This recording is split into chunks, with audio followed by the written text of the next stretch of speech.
It was 24 March 2026, and rain had started before daylight in Belhaven, Ohio, the kind of rain that does not arrive with thunder or drama, but with a gray persistence that seems determined to erase edges. By 6:18 that morning, the windows of Redstone Municipal Court were filmed over with cold water, and the old stone steps out front looked darker than usual, almost blue beneath the street lamps. I was in chambers by 6:31 with black coffee and a white courthouse mug that had a hairline crack near the handle. I always drink it black. I always unlock my own door. I have done both for so many years now that habit has become a form of prayer. The hallway outside chambers smelled like wet wool, floor polish, and paper that had passed through too many hands. People imagine courts are built of drama. Most mornings they are built of smaller things: rubber soles squeaking on tile, the rustle of legal pads, bailiffs clearing their throats, clerks tapping dates into the record. Most mornings, a courthouse is really just a place where people bring the untidiest parts of their lives and ask the law to pretend it can stack them neatly. My clerk, Denise Holloway, met me with a neat pile of files against her chest, and that worried little line beside her mouth that only appears when she knows something ugly is headed our way. Denise had been with me for 11 years. She knew the rhythms of my mornings better than some relatives know one another's birthdays. She set the files down in order, smoothed the top one once, and said, "Traffic docket is light, but State versus Savannah Vale is on at 8:30. Press called twice before 7. I looked at the jacket. 2 case numbers, 26 CRB 5521 and 26 TRD 1841. The count sat there in the plain black print the law prefers when it wants to disguise how much damage a few words can hold.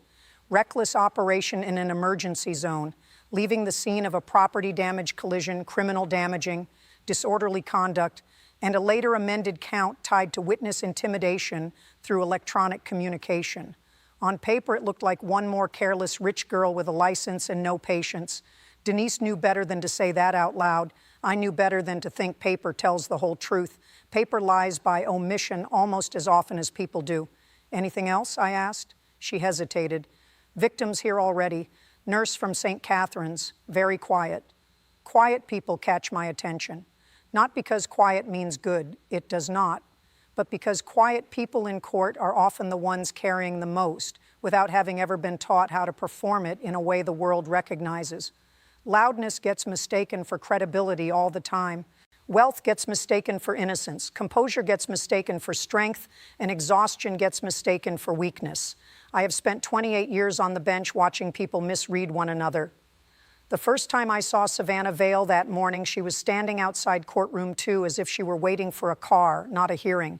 One hand was wrapped around a phone in a pale pink case, the other resting on a Louis Vuitton Capucine's bag that likely cost more than my first year of law school. Her camel Tom Ford coat sat sharp on her shoulders, untouched by rain. Under it, she wore a cream silk blouse, black tailored trousers, and Balenciaga heels that clicked against the tile with a kind of practiced boredom. A gold Rolex flashed when she pushed her sunglasses up into her hair. She was 25 years old, daughter of Adrian Vale, chief executive of Vale Dynamics, and she carried herself with the unconscious certainty of somebody who had spent most of her life in rooms prepared for her in advance. Before she ever spoke, she told the room who she believed mattered. Her attorney, Todd Kessler, stood beside her in a Navy suit so expensive it nearly managed to disguise how tired he was. I had known Todd for years. He was good, very good, when he had facts to work with. Smooth in voice, careful in posture, the kind of lawyer who understood how much of courtroom persuasion begins 3 seconds before a witness answers. But that morning, he had the air of a man trying to shepherd a lit match through a dry field and hoping nobody noticed the smoke. Bailiff Sergeant Leon Mercer approached and told Savannah to silence her phone before court opened. She did not look at him. She looked past him toward the brass donor plaque on the wall, the way people look at furniture they did not choose. "It's on vibrate," she said, which was not what he had asked. Mercer is a patient man. Patience is only partly temperament in a courthouse. The rest is survival. He nodded once and stepped away. Then Elena Ramirez walked through the front doors and the whole air changed. That happens sometimes.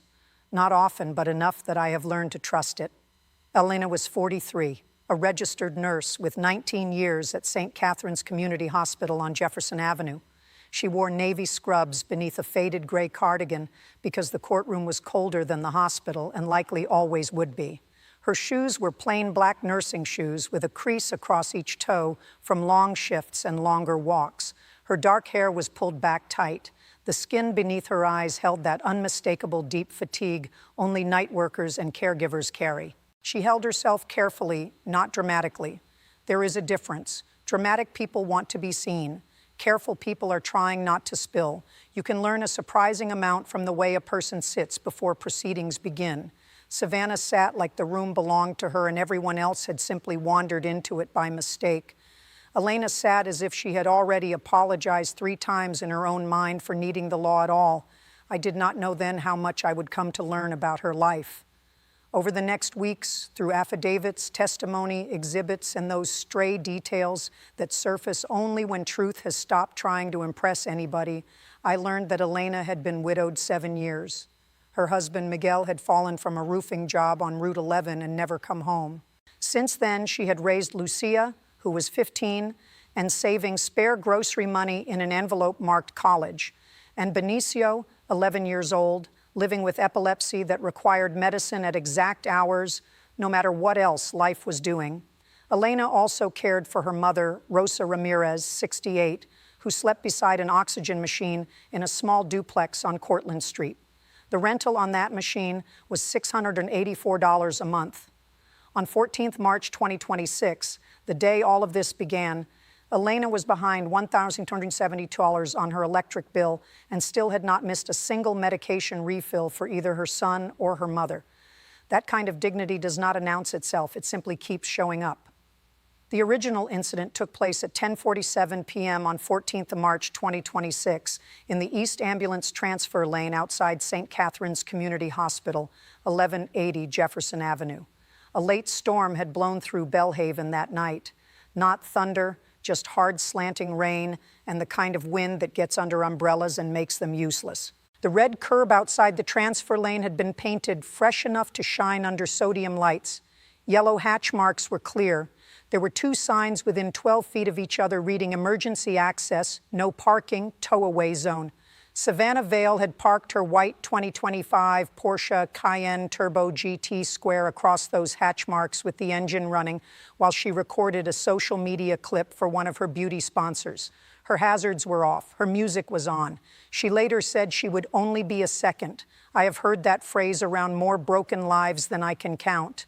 At 10:48 p.m., Elena came through the east doors with paramedic Jasmine Lee and security officer Calvin Rhodes. Between them was a transfer stretcher carrying 6-year-old Ava Brooks, who had suffered severe smoke inhalation in an apartment fire on Walnut Street.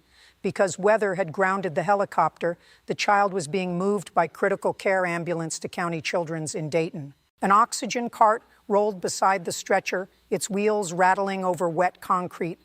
Elena later testified that the child's tiny hand kept reaching for the blanket because she was cold and afraid. Elena walked straight to Savannah's window and said in a level voice, "Ma'am, I need this lane clear right now. There's a child transfer."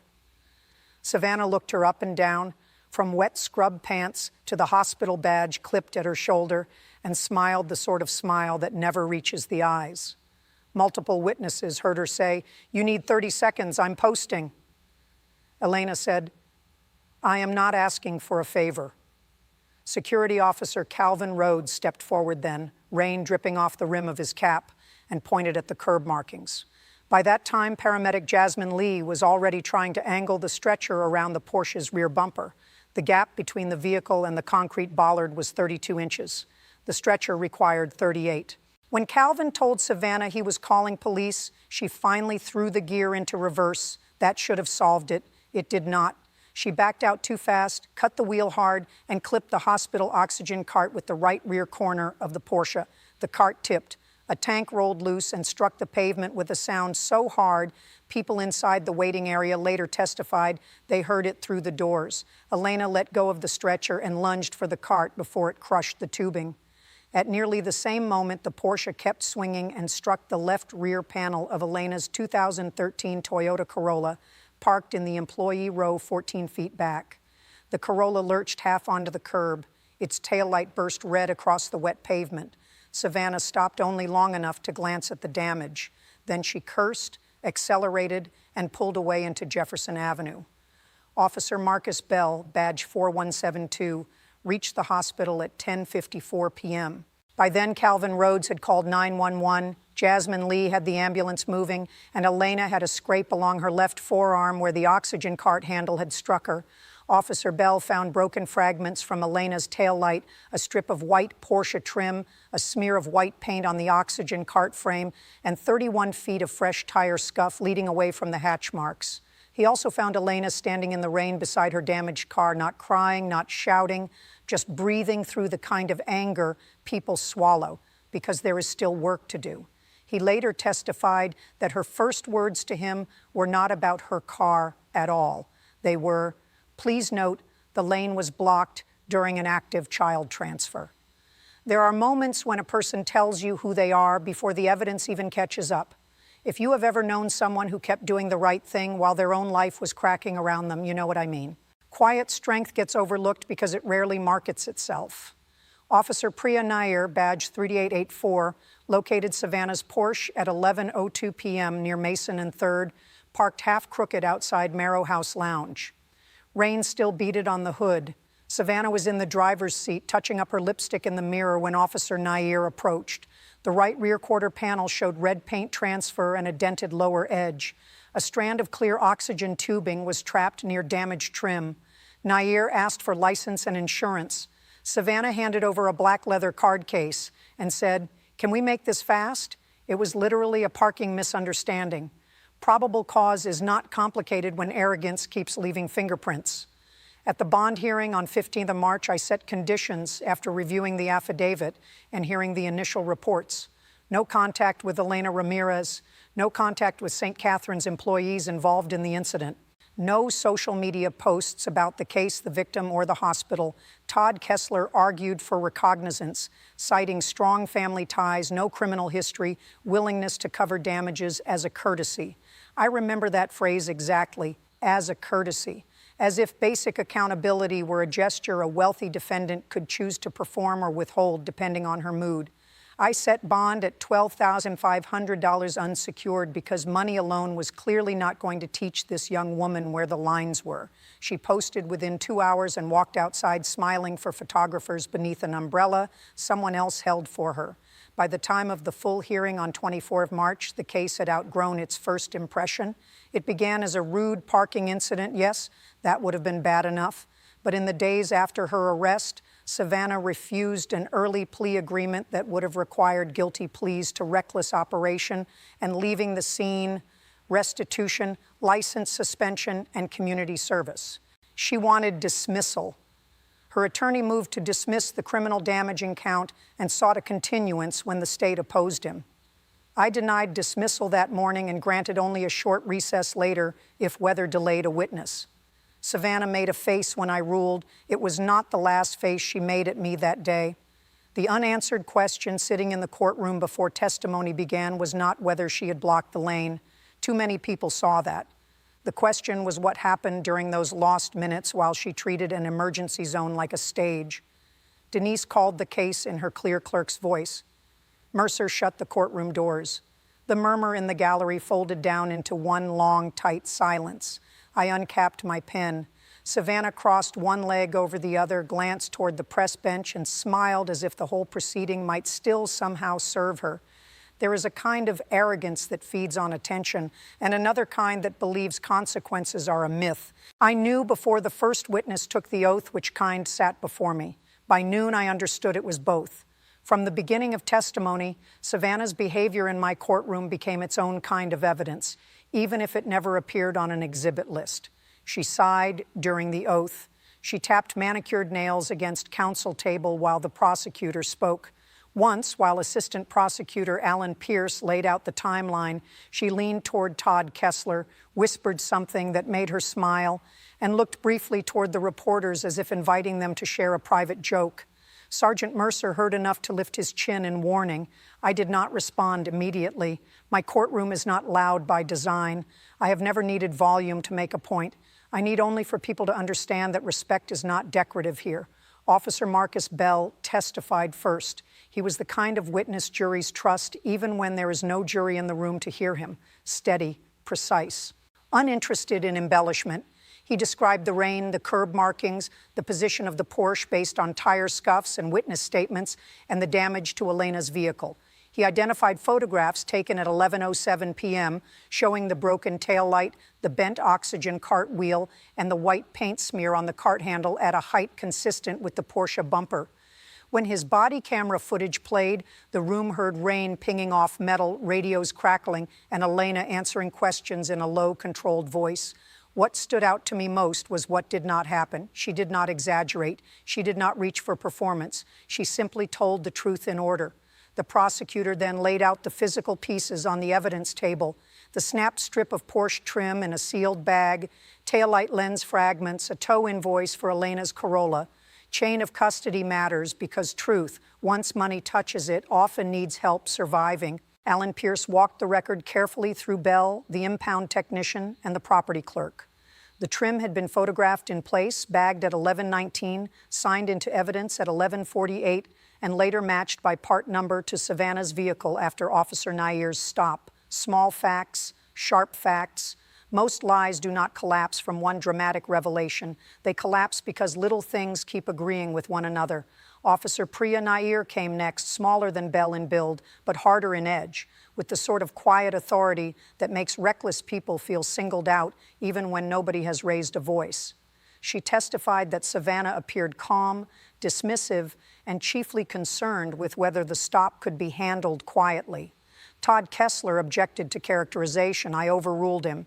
Nair then read from her report that Savannah said, "If this is about that nurse, just bill me." Simple sentence, whole worldview. Calvin Rhodes from hospital security wore his best navy jacket and still looked uncomfortable in the witness chair. His left cuff was frayed. His testimony was not. He said he approached the Porsche at 10:48, saw a phone mounted on the dash and the engine running, and told Savannah she was blocking an active transfer zone. He quoted her directly, "I fund half this town with my father's taxes. You all can wait. No flourish, no need." By then, the room had started doing that thing rooms do when truth begins moving through strangers at the same time. Shoulders stiffen, pens pause, people breathe more carefully, as if any noise from them might count as disrespect to the facts. Elena Ramirez took the stand after a short recess at 10:06 a.m. She sat straight, folded her hands once, glanced toward me only long enough to ground herself, and took the oath. There are witnesses who try to win the room. Elena was not one of them. She answered what she was asked. She corrected herself when necessary. She admitted uncertainty when uncertainty existed. That alone makes a witness more believable than half the polished certainty money can rent. She testified that after the oxygen cart tipped, she checked the tubing and then the child because the child came first. When asked about her vehicle, she gave the repair estimate, $1,113.44, the tow fee, $186, and the 3 shifts she missed because she had no transportation and no paid leave remaining. She did not ask for pity. She did not present hardship as a credential. She simply answered. Then Alan Pierce asked why she had no paid leave left. That was when the room met the rest of her life. Benicio had suffered a seizure cluster in January and needed 3 hospital days. Her mother developed pneumonia in February. Elena used every remaining hour of leave to keep them home and stable. I could replace a tail light eventually, she said, voice even. I could not replace a child's breathing time. Savannah looked down at her face-down phone then, though the device was useless on counsel table. Some people look away because they are ashamed. Others look away because they refuse to understand which feeling the moment requires. Todd Kessler's cross-examination was smooth in exactly the way expensive lawyers learn to be smooth. He suggested Elena had been tired after a double shift, upset about her own car, perhaps less certain than she believed about speed and spacing in the rain. Elena sat there with hands folded over each other and answered like she was reviewing a medication chart. I was tired, she said. I was not confused. He asked whether she was angry at the Porsche window. I was urgent, she replied. There is a difference. He tried to make that sound rehearsed. It did not. It sounded lived in. Then he moved where lawyers move when facts stop cooperating. He asked about money. He asked whether she knew the Vales were wealthy. He asked whether she understood this case might improve her position with respect to repair costs, publicity, maybe sympathy. The small muscle in Elena's jaw tightened once and let go. She looked at him, then at me, then back at him. "Sir," she said quietly, "my son takes levetiracetam at 7 every morning and 7 every night. My mother sleeps beside a machine that must stay plugged in. I do not come to court looking for attention. I come because your client blocked a lane meant for people who are losing time they do not have."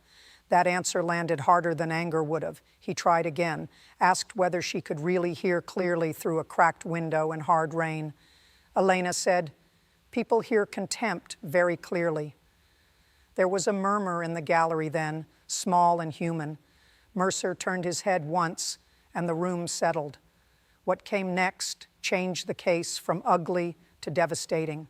Paramedic Jasmine Lee wore her station uniform, and rain still darkened the cuffs from the walk-in. She had the steady eyes of someone who has spent enough time near panic that she no longer borrows any of its energy. She explained that she and Elena were moving Ava Brooks to County Children's because Belhaven could stabilize smoke inhalation but not provide the pediatric respiratory support the child now needed. At 10:47 p.m., Ava's oxygen saturation held at 86% on assisted flow. At 10:48, while the Porsche blocked the lane, Jasmine was already calling out for space. At 10:50, after the oxygen cart tipped and had to be righted, the child's saturation dropped to 79. By 10:53, it was 72. Alan Pierce did not rush her. He introduced the transport log, the ambulance monitor printout, and the dispatch radio record. The times aligned. The paper itself was simple enough, just black numerals on white, but when it lay on the projector screen, it felt like another clock had entered the room, one measuring not hours or minutes, but harm. Jasmine pointed to the declining oxygen levels and said, that drop was not because she suddenly got worse alone. It was because transfer continuity was broken at a moment where continuity mattered. Todd Kessler objected on causation. I allowed limited opinion based on her training and direct observation. He sat down unhappy and unsurprised. Then Jasmine said something I still hear in quiet moments. She testified that during the delay, Ava tried to ask whether she was going to die, but the mask and coughing broke the words apart. Elena leaned close and told her, "No, baby, not on my watch." Nobody in the room moved when Jasmine repeated that. Denise's pen stopped. Even Savannah went still for a beat, though only the kind of stillness irritation wears when it resents being interrupted by consequence. Noel Barden, the ambulance driver, confirmed the blocked lane, the tipped cart, the route change out of the loading area, and authenticated exterior camera footage from the ambulance. Grainy, rain-streaked, but clear enough. We watched the white Porsche across the hatch marks. We watched Elena and Calvin at the window. We watched the sudden reverse, the oxygen cart tip, the stretcher pause in rain, and then the Porsche swing wide into Elena's Corolla, hard enough to flash broken red across the pavement. Someone in the back row inhaled sharply enough that it sounded like injury. There are no sophisticated legal tricks for plain people telling plain truth. They simply stand there and make polished questions look decorative.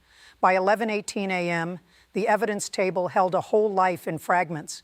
Elena's repair estimate, her tow bill, the hospital invoice for the bent oxygen cartwheel assembly, $487.30, her lost wages for 3 shifts, $864.15 after taxes.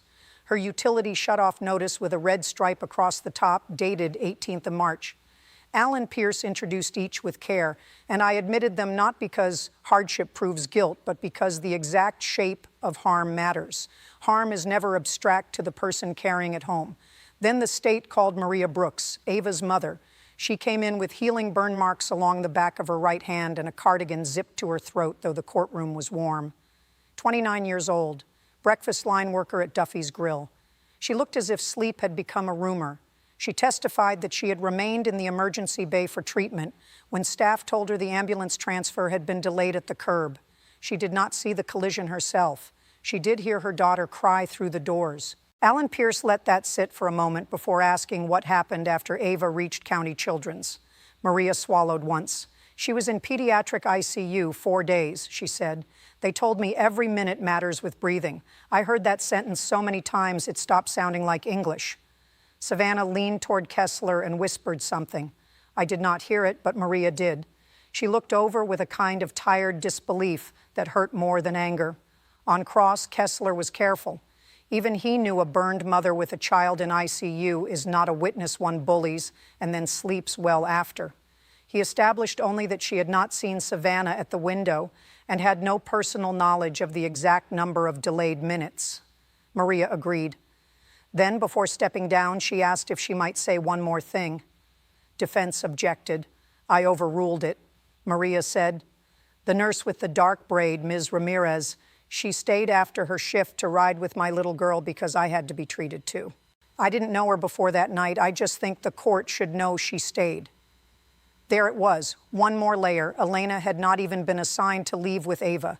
Her scheduled shift ended at 10:30 p.m. She had already been on her way toward the employee lot when the call came over that the transfer needed a nurse with pediatric airway experience. She stayed. She had not told the court that herself. Quiet people often leave their own best facts on the floor because they never learned they were allowed to hold them up. When Elena returned briefly to confirm it, she said only, "A child needed one more pair of steady hands. That was reason enough." The room listened differently after that. Up to then, we had been hearing about damage. Now we were hearing about duty. Those are not the same thing. Duty changes the shape of silence. Savannah broke that silence herself. "It's not like the kid died," she said. She did not shout it. That made it worse. She said it with the lazy impatience of someone waiting on a delayed reservation. The words hung there half a second before the room reacted. Maria Brooks covered her mouth. Calvin Rhodes stared at the floor. One reporter stopped typing. Todd Kessler closed his eyes for a brief private second, like a man hearing his own case split open. I did not raise my voice. I never need to. "Ms. Vale," I said, "you will not speak again out of turn. One more outburst and I will hold you in contempt. Do you understand?" She met my eyes and shrugged. "Yes, Your Honor." Understanding and caring are cousins, not twins. By the time the prosecution rested just before noon, Savannah was cornered by evidence and still somehow floating above it in her own mind. That is a dangerous state. Remorse was nowhere near her. Irritation was. Vanity was. A kind of offended disbelief, but not remorse. At lunch recess, I returned to chambers and stood at the window with my cold coffee. Outside, rain traced the courthouse steps in narrow silver lines. Denise came in with 2 more evidentiary folders. "Defense may put her on the stand," she said. "That would be a mistake," I replied. Denise gave me that look clerks sometimes give judges when we say what everyone already knows, but the machinery of law insists on testing anyway. "I imagine," she said carefully, "mistakes are in generous supply today." I smiled despite myself. Denise did that sometimes. Offered the smallest sliver of human weather in a building where people spend all day pretending facts arrive untouched by feeling. Court resumed at 1:12 p.m. The radiator along the west wall started its usual knocking. Todd Kessler called Savannah Vale. She walked to the witness stand in black Balenciaga heels and a face arranged into wounded composure. Up close, her age showed more clearly. 25. Excellent skin care, excellent tailoring, no experience being denied by anyone whose paycheck mattered less to her than a dinner bill. She took the oath like she was indulging the room. On direct, Kessler tried hard to frame her as a misunderstood young businesswoman distracted by professional obligations and frightened by an aggressive confrontation. Savannah said she stopped near the hospital for less than a minute to upload sponsored content linked to a skincare launch. She said Elena came in hot and banged on the window. She said she reversed only after being mobbed by staff and that any contact with the oxygen cart or Corolla was accidental and so slight she did not realize damage had occurred. She said she drove to Marrow House Lounge because she was shaken and wanted counsel. The counsel, as it turned out, included a martini. Alan Pierce rose for cross with one yellow pad and no visible hurry. Good prosecutors know speed is often what guilty people are hoping for. He began simply. Had she told Officer Nair the incident was literally a parking misunderstanding? Yes, or something like that. Had she told Nair, "If this is about that nurse, just bill me"? She did not recall. Had she told Calvin Rhodes, "I fund half this town with my father's taxes"? Absolutely not. Then he turned to the phone. Did she have it mounted on the dash? Yes. Was she recording or uploading content at 10:48 p.m.? Possibly. Did she continue using social media after leaving the hospital? Probably. I'm on it for work. Had she posted about the incident after the bond hearing, despite my order prohibiting that? No. It was the cleanest answer she gave all day. Too clean. Exhibit 23 showed Officer Nair's body camera frame of oxygen tubing caught in damaged lower trim on Savannah's Porsche. That's your vehicle? Yes. Exhibit 24 was the 17 March repair invoice from Vail Motor Imports listing right rear quarter panel and lower trim replacement. That's your signature authorizing repair? A half-second hesitation. Yes. Silence can do useful work in a courtroom if counsel knows how to leave space for it. So by 17th March, Allen said, you personally authorized repairs to damage your vehicle sustained on 14 March? Yes. And by then you knew your Porsche had struck something in that transfer lane? I knew it may have brushed something. A cart and a parked car? I didn't know specifics. Because you didn't stop to learn them? No answer. Because you left? Still no answer. I instructed her to answer. Yes, she said, I left. If you have ever watched a lie run out of room, you know the look. It is not always panic. Sometimes it is contempt getting nervous. That was what I saw in her face then. The digital evidence had been marked but not yet admitted when Todd Kessler requested sidebar. He argued the state was overreaching into his client's public persona, that influencer culture and online tone were not criminal evidence. Alan Pierce responded that her online activity became relevant the moment it became motive, timeline, and later intimidation. I listened, ruled, and allowed the state to reopen for authenticated digital evidence once proper foundation was laid. Kessler sat down. Savannah muttered, not quietly enough, "This is what happens when small people get a microphone." I looked at her. "If you wish to repeat that for the record, Ms. Vail, you may." For one moment, I thought she might finally understand where she was. Instead, she gave me a thin smile and said, "No, Your Honor. I think the record has enough drama." Mercer moved half a step closer to counsel table. Denise kept typing. The radiator knocked twice like some old mechanical conscience in the wall.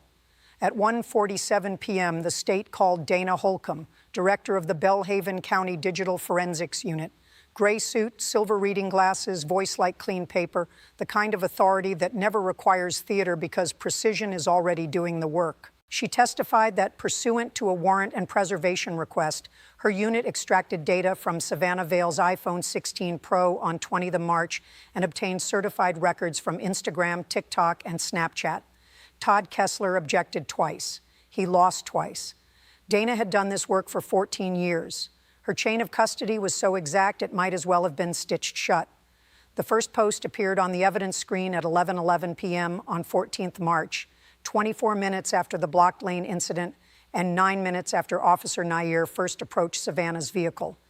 It was an Instagram story from Savvy Vail official. The image showed Savannah in the Porsche mirror, lip gloss in hand, hospital signage reflected in the passenger window behind her. The caption read, "Belhaven ER thinks scrubs outrank a Porsche. The help is feral tonight." Dana testified the story received 18,204 views before deletion. The second exhibit hit harder. At 11:26 p.m., a TikTok draft was published and later archived by the platform even after deletion. In the video, Savannah panned over the dent on her Porsche and said, laughing, "Some nurse slapped my car because she wanted a red carpet for a smoke kid. Public hospital energy is wild." In the lower corner, reflected through rain on glass, you could see the blurred outline of a child-sized stretcher. Maria Brooks made a sound I will never forget, something between a gasp and a prayer. Todd Kessler put a hand over his mouth. Savannah went pale for the first time all day. Donna continued. On 15th of March at 2:23 p.m., 1 hour and 51 minutes after posting bond and 38 minutes after receiving the written no contact and no post order, Savannah uploaded a close friend story showing the courthouse elevators. Caption, "Local robe queen says I can't speak. What is this, Judge Judy, for people who can't make real court?" That was the first time Savannah's eyes flicked toward me with something other than boredom. Fear looks different on each face. On hers, it looked like insult denied a stage. Then Dana explained how Elena's home address became public. In the original 11:11 p.m. story, Savannah had tilted the camera just enough that Elena's hospital badge remained visible in a frame-by-frame capture, not clear to the naked eye, clear enough to software. At 11:39 p.m., a text left Savannah's phone to Bree Latham, her social media manager. Can you get her name off the badge? I want to know who she thinks she is.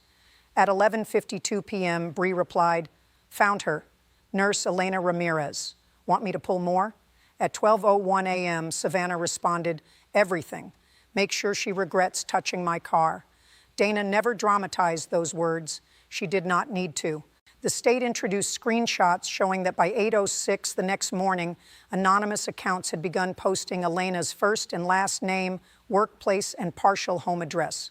One message read, maybe walk next time before you dent another Porsche. Another said, how's the power bill, hero? The utility notice had become public after someone photographed trash outside Elena's duplex. Elena sat perfectly still while Dana read the messages. That stillness told me exactly how much strength it cost her not to look broken in front of strangers.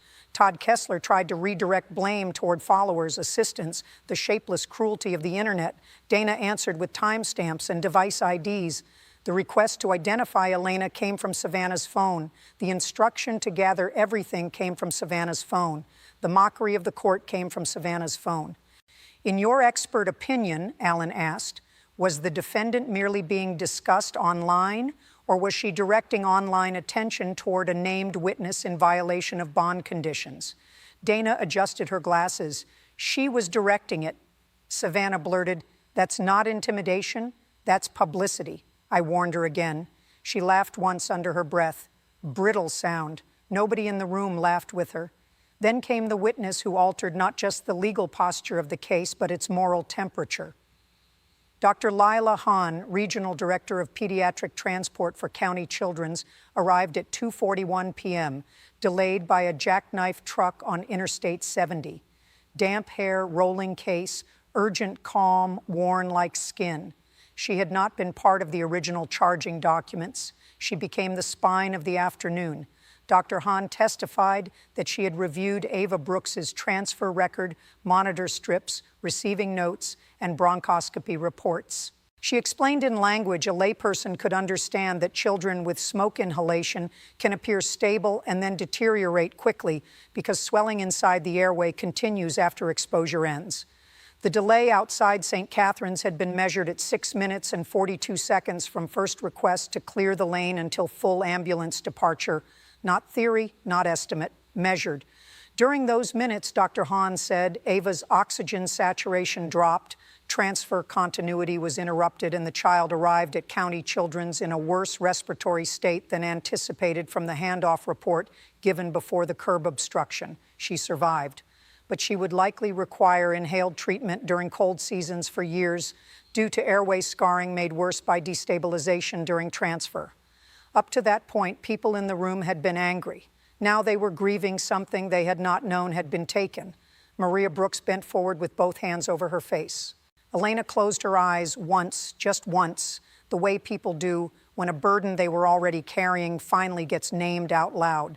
Even Adrian Vale, who had slipped into the back row sometime after 2 o'clock in a charcoal overcoat and no expression, looked stricken for one unguarded second.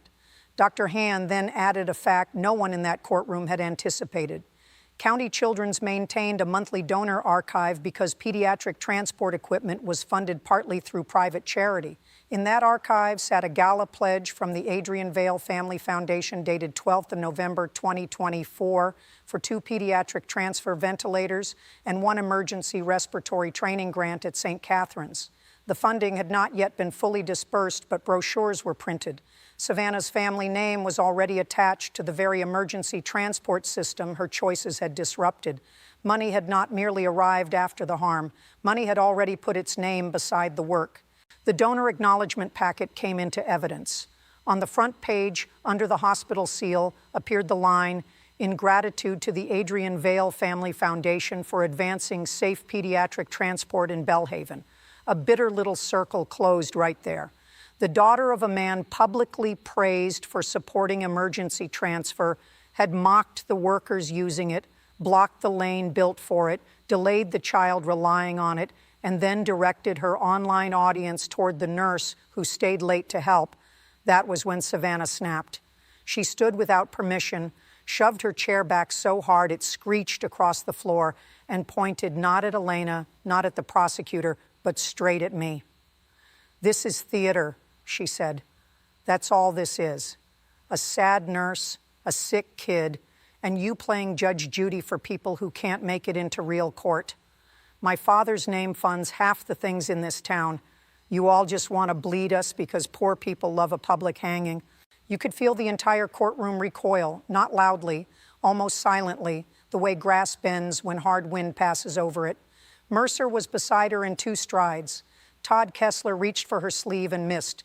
From the back row, Adrian Vale said her name once, just once. It sounded like a man hearing his own legacy crack in public. I told her to sit down. She stared at me, chest rising fast, anger finally stripped down to panic. "No," she said, and then quieter, "this is beneath me." Direct contempt of court is one of the few things a judge can witness herself and answer in the moment. I found her in direct contempt right there on the record and remanded her briefly into Mercer's temporary custody while proceedings continued. No speech, no flourish, just the law, clean and sharp. Her face went white. For the first time all day, she looked 25 and younger. Then Dr. Hahn, still under oath, delivered the sentence that ended every last bit of noise in the room. "Ava Brooks survived," she said, "but those 6 minutes and 42 seconds will likely live in her lungs much longer than this case lives in the news." Nobody moved. Nobody whispered. Even the radiators seemed to understand silence. When a courtroom falls that silent, it is no longer a building, it becomes conscience. I asked for a 10-minute recess before verdict and sentencing, not because I did not know what the law permitted. I knew. I asked because words matter most when they are spoken after a person has made enough room inside herself to mean them. In chambers, I stood by the small window and looked down at wet courthouse steps while finishing coffee that had gone cold hours earlier. Denise brought in the final sentencing sheets and closed the door quietly behind her. Her eyes were red around the rims. "You all right?" I asked. She nodded once and lied to me politely. I appreciated the effort.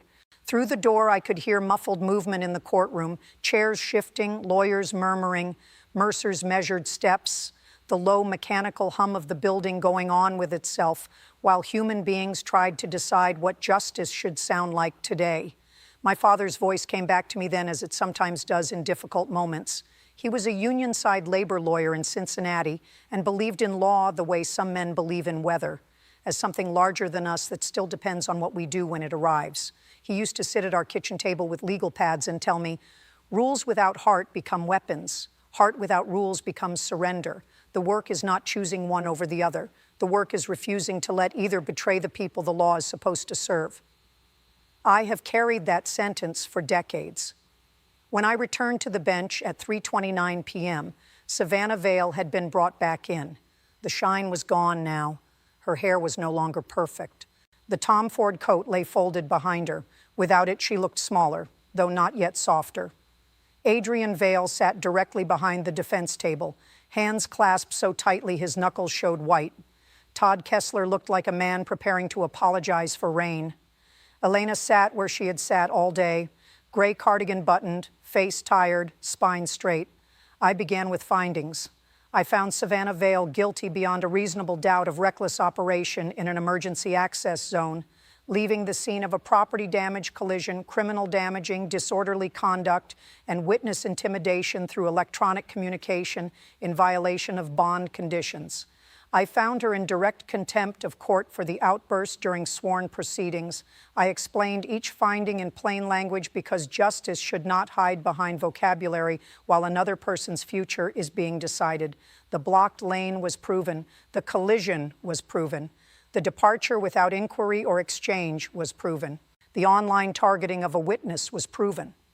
The contempt occurred in my presence. No one in that room looked surprised. Then I invited victim impact statements. Elena stood first. She did not ask for vengeance. That mattered. She said her car had been repaired through loans and overtime. She said her daughter Lucia had taken 2 buses to school for a week because Elena needed a rental for work. She said Benicio missed a neurology follow-up because she could not arrange transportation after the harassment began and no longer felt safe leaving her mother alone. She said the worst part was not the dented car or the lost wages. The worst part was watching strangers laugh online at people who spend their lives trying to keep strangers alive. I don't need the court to feel sorry for me, she said. I need the court to say out loud that people like my children are not less important because somebody richer was inconvenienced. Then Maria Brooks rose with permission. She held a folded photograph in both hands but never opened it. She said Ava was home now. She said the child slept with a humidifier and still asked about the nurse in the rain. She asks why that nurse promised she'd be all right, Maria said, voice shaking only once, because she was. She was a promise kept. I want that on the record, too. There are moments when a courtroom does not need poetry because ordinary people have already brought enough of it with them. I offered Savannah allocution.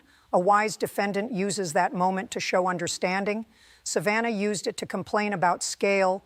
She said she had made mistakes, but the state had turned an urban misunderstanding into a morality play. She said she had been under immense pressure from brand deals and public scrutiny. She said her posts were satirical and never intended to mobilize anyone. She said Elena had become a symbol people projected onto. At no point did she say Elena's name without prompting. At no point did she say Ava Brooks's name at all. When she finished, the room felt more tired than moved. I looked at her for a long moment before speaking, not to punish her with silence, to make sure I was seeing the whole person and not only the wreckage she had caused. A courtroom fails twice when it dehumanizes the victim and then again when it dehumanizes the defendant. Accountability is not revenge. It is a mirror held steady long enough that a person cannot pretend their reflection belongs to someone else. I told Savannah that wealth is not a crime. Polish is not a crime. Ambition is not a crime. Having a famous father is certainly not a crime.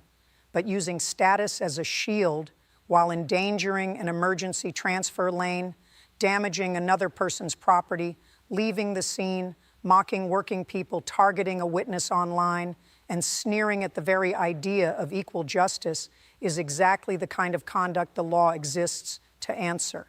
This court, I said, does not care what your handbag cost. It cares what your choices cost other people. Then I imposed sentence. On witness intimidation through electronic communication, 180 days in the Belhaven County Jail, the maximum jail term permitted on that count, with 30 days suspended only upon full compliance with probation. On leaving the scene of a property damage collision, 180 days with 60 suspended. On criminal damaging, 90 days. On disorderly conduct, 30 days. On reckless operation in an emergency zone, a $250 fine and a 2-year license suspension effective immediately. The contempt sanction was 10 days consecutive. I ordered the witness intimidation and contempt terms consecutive to the leaving the scene sentence, the remaining counts concurrent, for an aggregate of 310 days with 90 suspended, leaving 220 days to serve. Then I added the part that made the sentence fit the harm instead of merely striking back. 3 years of supervised probation upon release. 2-year prohibition on operating any motor vehicle because she had treated the road and emergency lane as a private extension of herself. No monetizing, posting about, or commenting on any victim, witness, hospital worker, or court personnel during probation because she had used attention as a weapon. 600 hours of community service, not at galas and not behind branded backdrops, but with the Belhaven Emergency Communications Training Center and the county's medical transport logistics program, where every hour would be logged and every task ordinary. She would spend time around the people she had called the help. Restitution came next, and I read every number aloud. To Elena Ramirez, $2,930 for vehicle repair, $186,000 tow expense, $864.15 lost wages. To St. Catherine's, $487.32 for equipment damage. To Elena for documented home security measures after the online harassment, $431.27. Total restitution, $4,882.18, payable in exact monthly installments beginning 30 days after release. No rounding, no courtesy. I also ordered a written apology, not because apology erases harm. It does not. I ordered it because sometimes the discipline of naming correctly what you did is the first honest work a person has done in years. Savannah's face moved through its final transformations while I spoke. First disbelief, then anger, then something flatter and heavier than either. Her mouth opened once as if to protest, but Todd Kessler set a hand over the legal pad before her without touching her. A small human gesture, protective in a hopeless way. Adrian Vale lowered his head. Elena did not smile. She exhaled slowly, as though she had been holding one breath since rain began outside St. Catherine's. The gallery did what galleries do when justice feels both stern and earned. It stayed quiet. One reporter wiped at her eye and pretended it was nothing. Denise read the sentence back in her steady clerk's voice and sounded steadier than any of us felt. Mercer moved to take Savannah into custody, and for the first time all day, she looked at him as if he were a man rather than furniture. Sometimes consequences begin with that tiny correction.